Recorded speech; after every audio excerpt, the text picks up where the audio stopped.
think. No. Let us try to record at a louder Let's test it one more volume. time. Is this good? Here, pause it. And okay. Hello, welcome to the Cats and Books Club podcast. Special vacation edition. We are coming in to you live from Flagstaff, Arizona. I'm Izzy. And I am Erin. And we are two cousins who read whatever the fuck and then talk about it.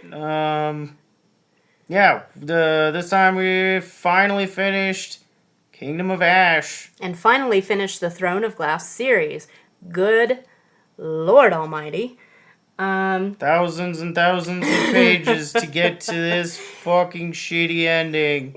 Spoiler alert, there's spoilers in this. If you don't want to hear it, you go away.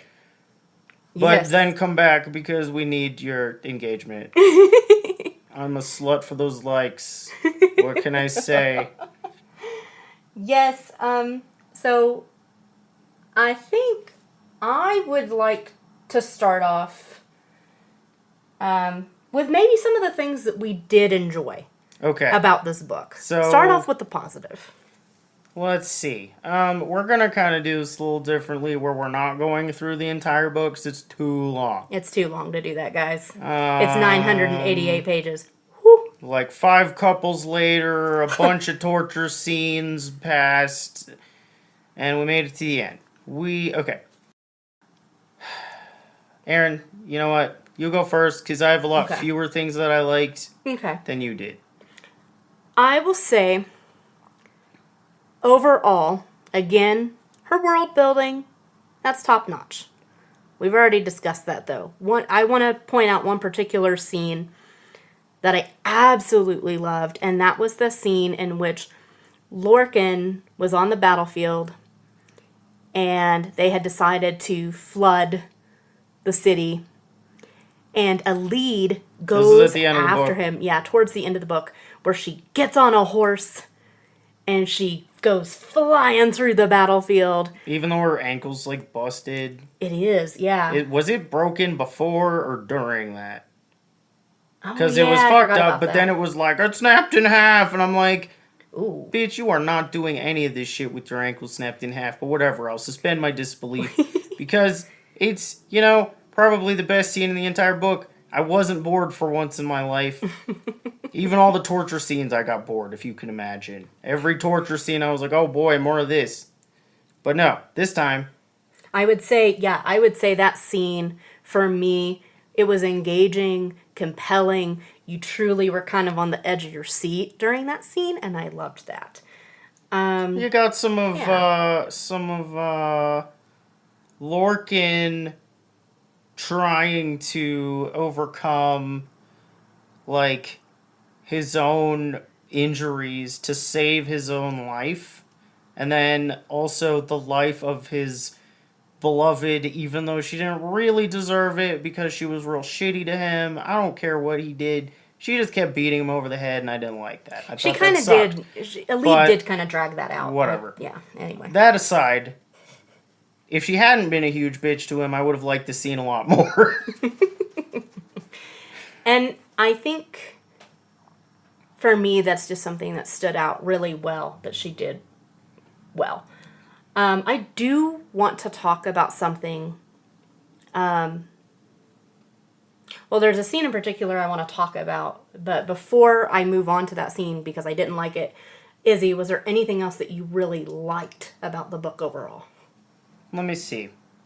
I guess it's one of those things where the listener has to know who these characters are already. If they've listened to the rest of the episodes and or read the books, they'll know who we're talking about, so I guess that's good. But I liked that at the end, Manon and Dorian did not get fucking married. I like that too, actually. Please don't make everyone in the goddamn world get married. They don't need to. I felt that was... It made sense for the characters. And I liked that it kind of left it open-ended. You can imagine them later. There's people that have kind of imagine them later. Maybe they do still see each other. Maybe they still have a relationship. But they don't have to be married in order to have that strong friendship bond. or lover bond, whatever, they Whatever want. they had. Right. Wherever they were. It's funny because he was just trying so hard the whole time. He's like, please love me. And she's like, do you know who I am? Yeah. Do I look like I am going to be able to emotionally give you what you want? I respected her. Yeah, I actually found that really refreshing because a lot of times you see the female characters like going after the man, and in this case we had a man going after the woman, and the woman's like, bruh. Yeah, it was in character. Yeah, it was. My complaint about their relationship previously was her sort of responding to his advances was not really in character. It seemed forced. Like, it was like, oh, we gotta ship them, quick, now kiss. And it was like, this doesn't make any fucking sense. There's no build up to their relationship when they were on, like, the boat. And she was injured. She had nowhere to go. And he comes up and is like, oh, I would like to blah, blah, blah. And she's like, I am fucking injured, dude. But okay, I guess we're fucking now. And I'm like, no, I don't like it. Fuck this shit. Bad. Throw it in the trash. Dorian Manon, wipe my ass with that. I don't want it. But by the end of it, I was like, okay, fine. I accept it. So, there is one scene that I really want to talk about. And it all goes back to character development. And again, too many characters on the page. What I will say is when... Wait, what are we talking about? When the 13 die, I don't emotionally feel that. Ah, yes. And I'm sorry. And I think it's because... We're going to get hate mail. We are going to get hate mail. Again, we don't really know the 13. I didn't know. I didn't care about them. I know it was supposed to be sad. I was sad because Manon was sad, and I gave a shit about Manon. It fell flat for me. And I was like... They felt thrown away. Yes. Like, she just threw the characters straight into the fucking garbage bin, trying to get an emotional rise out of the reader, and I don't appreciate that. I think that's manipulative and shitty. Yeah, and not only that... I refuse to cry for these fucks. Well, I think if you're going to write a book in which characters do end up dying, you need to build that emotional relationship first, so that if and when they do die, that reader has that emotional sort of, oh man, this is so sad. Oh, like, but her second in command had a boyfriend, and then she had a miscarriage. Oh my god, the trauma. I'm so gonna cry when she dies. Like, alright, sure. What was it, Astrid? That was who that was? Astrid, the cousin. She was okay. Astrid. Sure, I'd be sad that she was gone, but also she wasn't integral to the plot. She didn't really show up that much. She popped in here and there. She had a backstory for no reason. She didn't play a major role in this, except to fucking die with the rest of the unknown characters, and I think that sucks. And Astrid also is, like, the only one of the 13, obviously besides Manon, that we get to know. Yeah, like I don't feel We don't know bad. any of the people. And it really, I'm sorry, it fell flat for me. And, dude, in the Reddit, everyone's like, oh my god, I'm crying, the 13 died, yeah, and I'm like... What? I can't relate to that at all. I'm glad you felt something, because I sure didn't. Lower standards, etc., but hey. I'm also seeing something in our notes here, and it's something I also wanted to bring up. There was this whole build-up with the spiders and the creepy spiders and la la la la. Oh my god, she dropped that fucking plot like a hot potato. Halfway through the book, it's like, they kill the spider that they kidnapped. Why did they kidnap the fucking spider? Also, the name... They killed it. Yes, do you remember the name of the spider? No, because... It was... No. Guys. The stupid spider that got kidnapped's name was Cyrene. And this... Yes. Selena and Irene put together as a name for a fucking spider that doesn't come back in the story later or make any goddamn difference. And the spider is a shapeshifter? Since when are they shapeshifters? Well, since apparently the spider traded a shape-shifting power with someone for her spider web? Yeah. What the fuck do you mean you traded a power? You can't just do that. That's stupid. The plot is stupid. And Sarah J. Maas is fucking stupid for putting it in there, and I stand by that. Alright. For me, another thing that I wasn't fond of, and people can hate me for this all they want, but the Edian and Lysandra relationship from the get-go, I have not liked. And I really Oh, I found it. felt like that was, again, I felt like that was kind of a very forced relationship. But anyway, we have Well, it found was the also information. abusive, and she just kept Yes. taking it, and then she was like, Yes. fuck you, and then he was like, yeah, you right, and then I guess they just didn't talk about it and ended up together fucking anyway. Even though he treated her so fucking badly the whole time, she did not deserve it. She didn't do anything wrong. She literally did what her fucking queen asked her to do, and then he's just being a bitch about it because he doesn't like it. And well, tough shit, bitch. Do you work for Aelin or not? Yeah. Listen to her or not, doesn't fucking matter. If you have a problem with it, deal with it. You're acting like a goddamn baby. And he acted like a goddamn baby. He threw her into the fucking snow. Yeah, When she came in, I'm like, dude, what a piece of shit. I hate this guy. No. He doesn't get to have her. Yeah, I felt, for me, especially with Lysandra's backstory, and we're considering that Lysandra, has a prior sort of traumatic backstory in which she's being kind of coerced. I just kind of felt like, even with Edian, it was kind of coerced. I feel. Yeah, she went from one abusive daddy to another abusive daddy. And just kept putting up with fucking garbage. And he's been a bitch the whole series to her. Like, he's just a rude bitch but never learns anything. Like, there was no character growth. He just was a bitch and then got a reward for being a bitch. And I don't like that. Now, you were talking about a Dorian witch scene? Please. Yes, okay. Talk about it. So, another scene that I wish I should have, made quotes of this. But there was a really good, fun scene where Dorian dresses in drag as a witch because he's flying with them. So I half-ass quoted this chapter. Chapter 54, Dorian's drag sona for all of you at home. Let's see.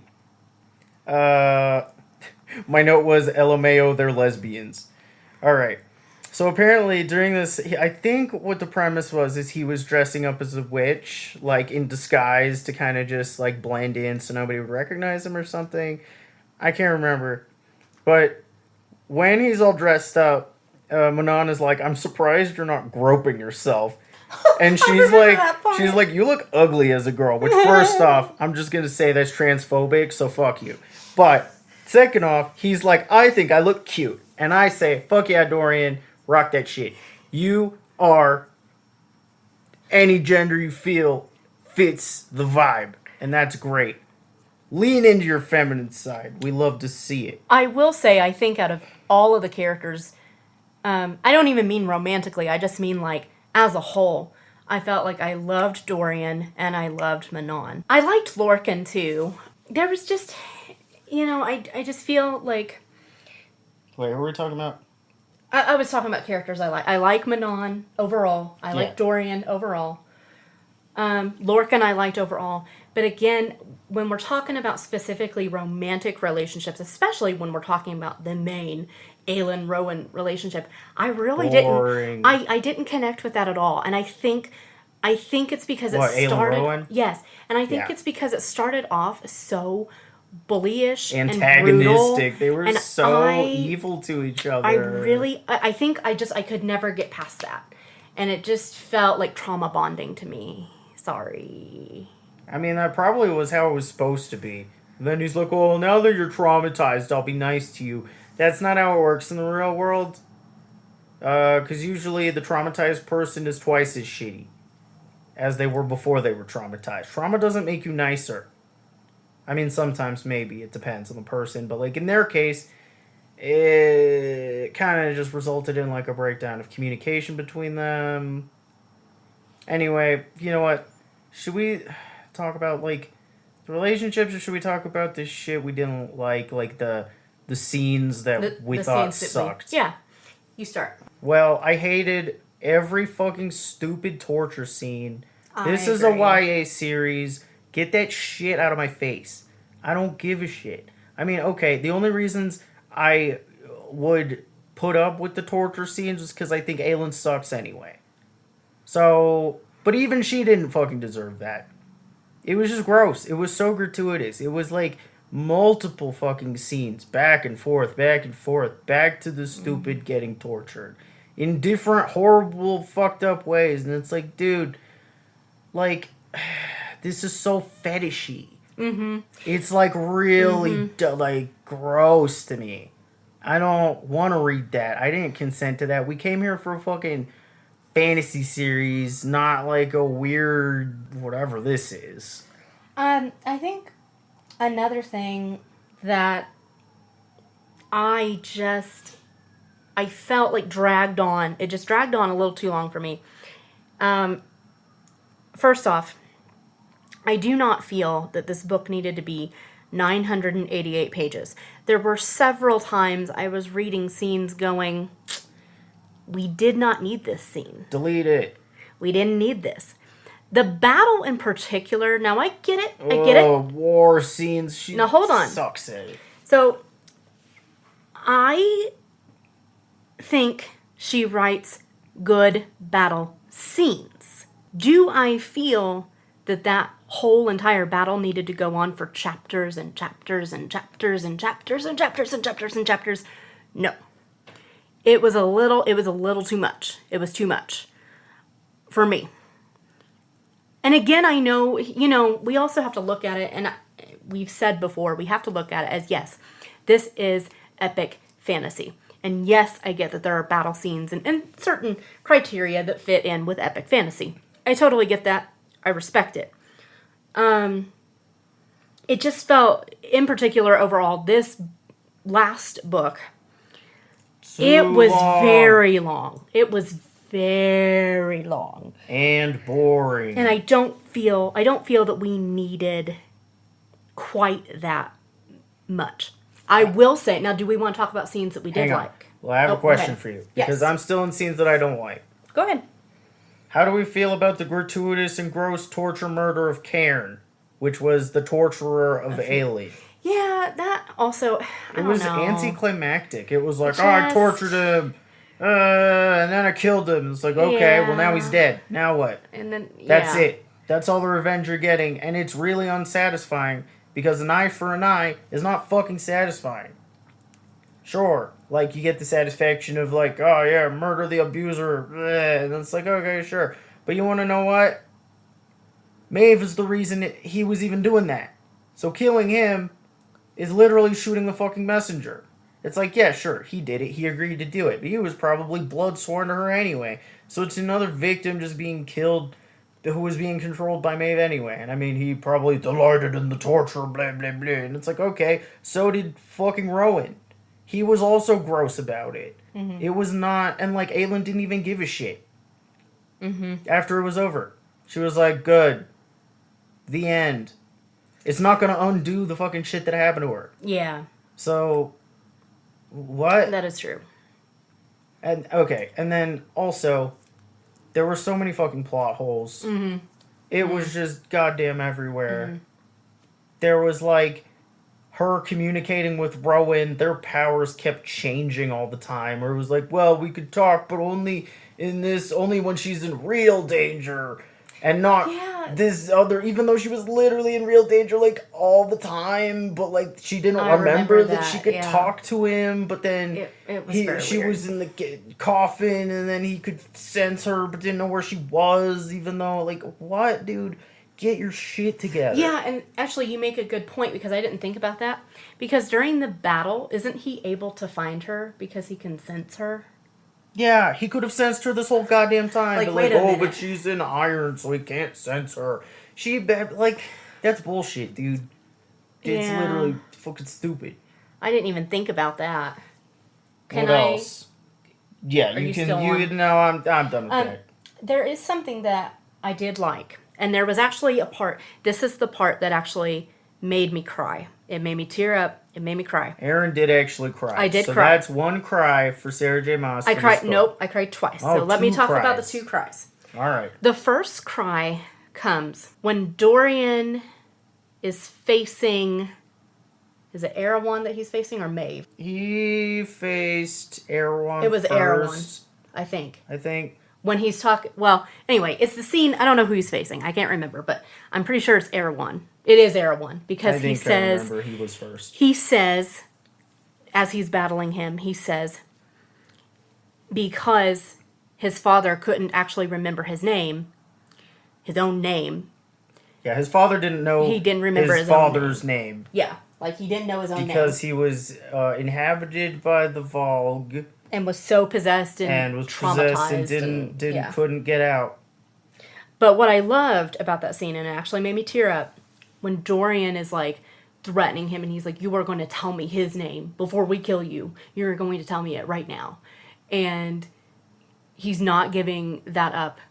And finally Erewhon says, it is your own. And I lost it. I started tearing up. I was like, oh. We've got Daddy Dorian and Son Dorian. Oh my god, he remembered his own name enough to name his son. Yeah, that made me tear up. The other thing that made me tear up is at the very end of the book.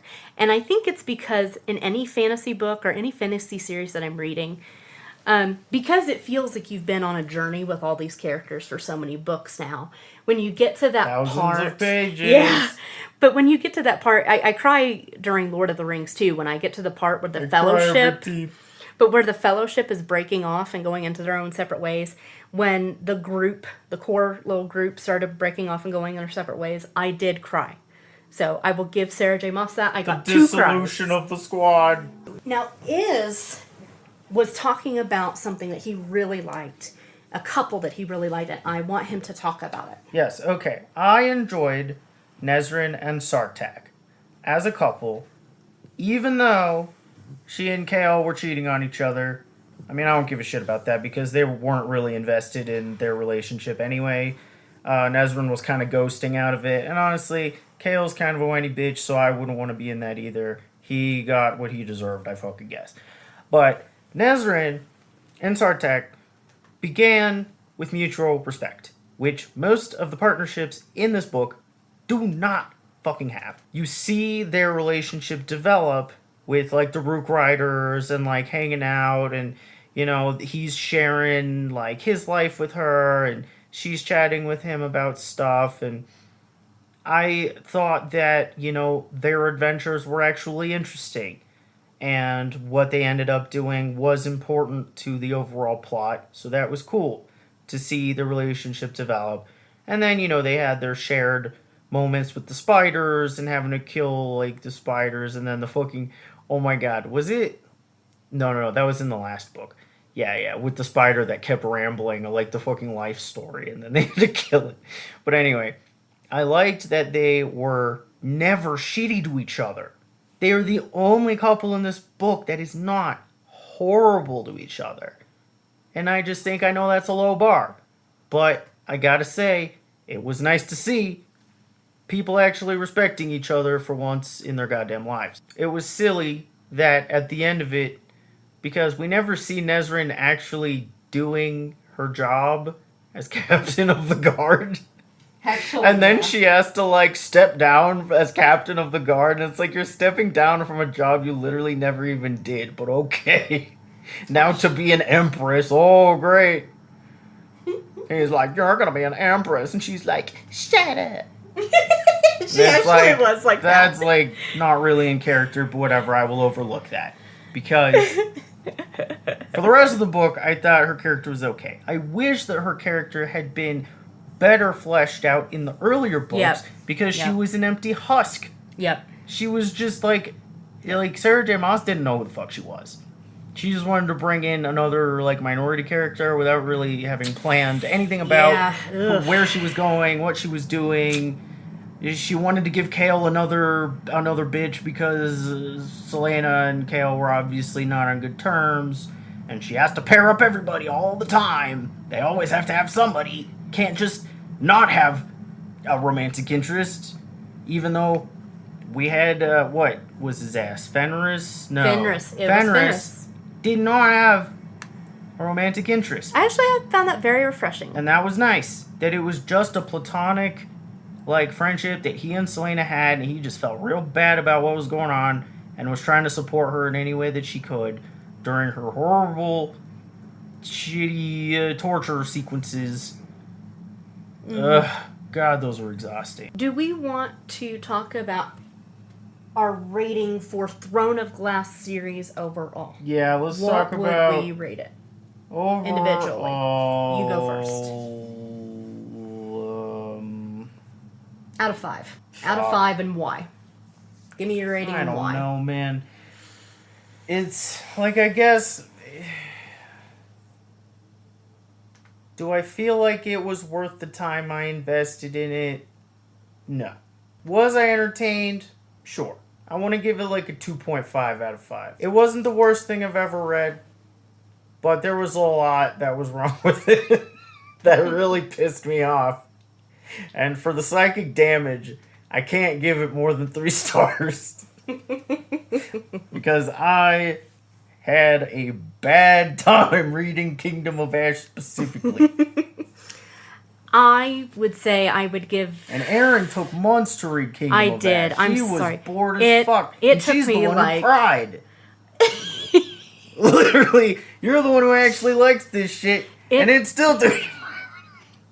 It took me like 4 months to read, guys. I was like, holy crap. Like, when are we getting to the end? I just remembered another stupid plot point. Okay, Do you say it and remember then I'll say... Lysandra finding out that, like, what's his ass was her, like, father, uncle. Or what? Who was that? It was an uncle. Yeah, but who was it? Who was that character? Was it Ren? No. Who the fuck was it? I don't remember. But one of the random people... It, again, not needed. We did not need that plot line. We didn't need it. Why did we? We didn't need that. It was so stupid. I'm and then just you saying. found out Maeve was, like... AIRHORNS, like sister? Sister-in-law. And I'm like, are there, like, only Sister-in-law. 3 Vogue that exist, like, on this earth? Why are they all related to each other? This is really stupid. You can't just have 2 Vogue that are evil that aren't related to each other? Oh, Jesus Christ. Alright, Erin, what did you give it? Overall, I would give it... I'll give it a 3 because if I'm looking at the series overall, those first like 4, the first 4 books. Wait, is that counting Assassin's Blade? Yes, counting Assassin's Okay. Blade. So the first 4 books, I felt like held up pretty well overall plot-wise. Throne of Glass was mid, but okay. The rest of them got better. They got better. Until they got worse. Now, when you get to Empire Storm, when you get to these ones that are just they're thicker gigantic. they're thicker than a Snicker, as they say. That's pretty good. You know, when I'm looking at those last 3, Empire of Storms and Kingdom of Ash in particular, because they were huge. It was a waste of my time. It was huge. They were too big. So I'll give it a 3 out of 5 overall for those first few books. And... counting the gratuitous torture scenes at all. All the books that turned into not young adult fiction. And I do want to say something. And please, if you have comments on this, please help me understand, okay? So I go into this series... we want to know, because we don't see it. Yes, so I go into this series blind, okay? And you got to remember, I'm seeing this author in particular being hyped and hyped and hyped and hyped and hyped. And I'm expecting, like, greatness, okay? Like, I don't know if it's because it was so hyped that maybe I went in with too high expectations, and then maybe it fell flat for me because of that. Or maybe because I'm used to reading a lot of fantasy books in which I personally have a problem with fantasy books, any fantasy, or any romance book in general. Wait, what were you saying about you're used to reading fantasy books? What, that are... That have male characters that treat... that don't suck. They show a mutual respect for the female main character and the love interest that they get with. And they show this sort of mutual respect and bonding. So you can root for the relationship, right? I didn't feel that with Aelin and Rowan, and I think that's why It's sexist, because it's sexist. I had a problem. I'm sorry, and I think that's why I had such a problem overall with the series as a whole. He's like, I peed on you, But- my mate. It's my mate, mate. I peed on you. Okay, sorry. But I want to understand, because I want to understand, why are these books, why is this the author, why are these the series, the 3 series that she's written, they're all, obviously huge. Why are these the books that went popular and huge? There are so many fantasy books out there, guys, that are so much better written, that have such better, like positive main female and male characters. Something from this, And I want to understand, because I feel, for me, I'm reading these romantic relationships and feeling very icky about the majority of them. Yup. And when I'm reading what is supposed to be a romantic fantasy series and a romantic series or romantic fantasy book, I want to be rooting for that couple. I want to be reading about that couple and going, oh yeah, like, look at these sweet moments, look what he did for her, blah, blah, blah. Not cringing the entire time and going, what is going on? You're like, why does she think this is hot? I don't get it. So someone maybe explain that to us? Yep. Post in the comments. Fight us. We love it. I'm sorry. I just have a problem with it. I have a problem. That's okay. Here, I have a question for you. How did we feel about the character growth over the course of the series? Did any character grow? I mean, Kale did. Kale did. Also, hot take. I hate Irene. I did not like Irene at the beginning of Tower of Dawn because she was very prejudiced against him, and for a healer, that's pretty messed up. I agree with that. Which we see that kind of in our lives, where people are refusing to treat other people because of their religion, and I'm like, I think that's messed up. Similar vein, where it's like, oh, you're a healer, but you don't want to heal everyone equally? Well, that's gross. And then also, she treated Kale really badly, and was like really abusive during a time when he's already handicapped. Like, he has a disability, and like treating that disability in itself was a fucked up thing to put in that book anyway, which we already talked about that, so whatever. But like, that relationship was gross for so many reasons, and the fact that he was abused that whole time, and then still, like, I mean, sure, he dished it out too, but then that they randomly just like erased all of that, never talked it out. They just were like, oh yeah, this is what love is. And then suddenly they're like getting married and pregnant, and like, now that like Irene is pregnant, she's nice to him out of nowhere. What the hell is that? What is her character? I would say, is she? I want to also point out, I felt like their relationship very, very, very fast. Very fast. Yeah, that's like a U-Haul situation. That's a U-Haul situation. Like, she rode up pregnant immediately. We're moving in. I'm a baby mama. We're gonna roll up. We got married. Nobody saw it. We're just doing it all within the course of what, 3 months? How long have they known each other? Not that long. Not that long. It's like, it sounds insane to me, but whatever. Not my relationship.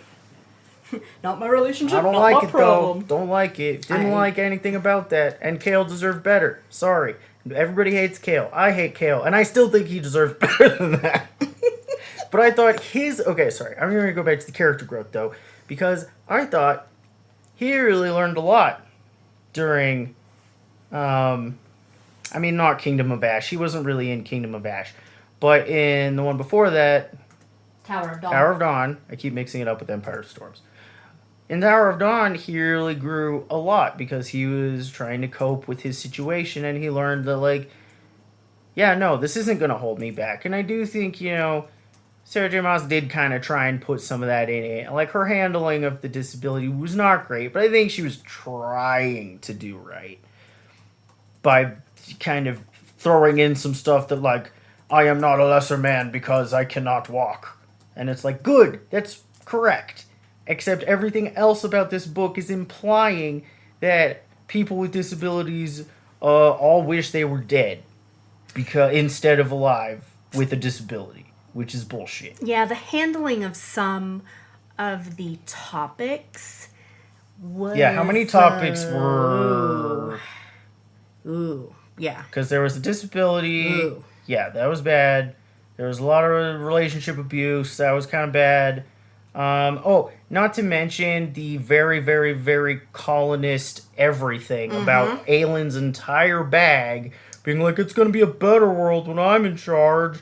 Also, yeah, Krakenland, yeah, I'll just give that to Manon. And it's like, sure, Manon's technically, like the princess or whatever. Yeah. She didn't even know that. So it doesn't even really belong. She hasn't even lived there.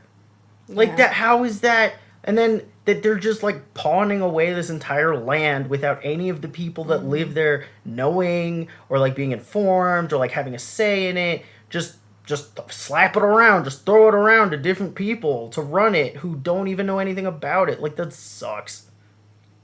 So I kind of wish it was a little less of a colonist, a jack-off fantasy. A jack-off fantasy. Oh Jag-off. All right. Whatever. I think... Is that it? I think I personally have said all I need to say about the end of the series. I will say we've got more stuff coming. We are a small little podcast over here. Kingdom of Ash killed us. It was so bad. I would like to talk about there is a book. The book that we are reading next, guys, is called Tell Me I'm Worthless. And it's something that is found, and I'm pretty excited about it. Yes, it is a horror fiction novel by a trans author, and it kind of goes through, I think, was it a haunted house? It's a haunted house, yeah. Kind of describing all of the issues, like basically the horror of being trans, which disclaimer, I am trans, and so it's nice to read something by a trans author on this podcast. I'm looking forward to seeing how much of it, like, I can relate to as a trans person in this horrific climate that we're in. Kind of sucks out here. It's scary. Stay safe, everyone. But anyway, if you'd like to read that along with us, hopefully that'll be up in October, and if not, maybe November. We'll find out. Again, bear with us. All right, I guess since mostly the podcast is over, feel free to turn off or stay for some cat updates. We're in Arizona right now, so we're on vacation. My cats are presumably still alive. My boyfriend and roommate are taking care of them. And we have a little guest kitty, my old roommate's kitty Felix, and she used to live with us, so Felix is very used to my kitties. And they actually all, before I left, were hanging out in the living room together. And Cleo hates everyone, so that's a big deal. Cleo does, man. Yeah. And he's just a little adorable, noodle. He's so cute. He's a noodle. Yeah, Felix. He's just a little sweet baby. He's a little blind. He's got little cloudies over his eyes, so he's like so gingerly stepping around like, oh, where am I? Oh my goodness. But he's so cute. And he's a little goblin because he wants to eat all the food off your plate. Oh, well. That's real cute. Anyway, how's your cats? Mine are currently being taken care of by a rover sitter. And you're getting pictures. Yeah, I'm getting pictures and updates. My knee hurts. Oh, they're being taken care of, and they look pretty good. Maybe fat as ever. Maybe also on this podcast, we might be posting a few videos from... We're going to go to Sedona tomorrow. Exciting. And we're going to be in Sedona the rest of the time. So we might take maybe some cool video to put up on the podcast. We might make a little travel vlog for our YouTube. Vlog. So look around for that if you're interested. And if not, I get it. But we'll have it there anyway. If not, there's more books coming. So you just guys as a learning experience. Stay tuned. And if anybody has any suggestions for books to read, message us on our Instagram or something. Or put them below in the comments. Put them in the comments. Say anything. Yeah, we're around. We'll see it. All right. I think that about wraps it up, Iron. Anything else? Nope. I think that wraps it up. All right. Thanks for listening, everybody. XOXO. Have a good rest of your week and month and year. Goodbye. Bye-bye. Bye-bye. Bye-bye.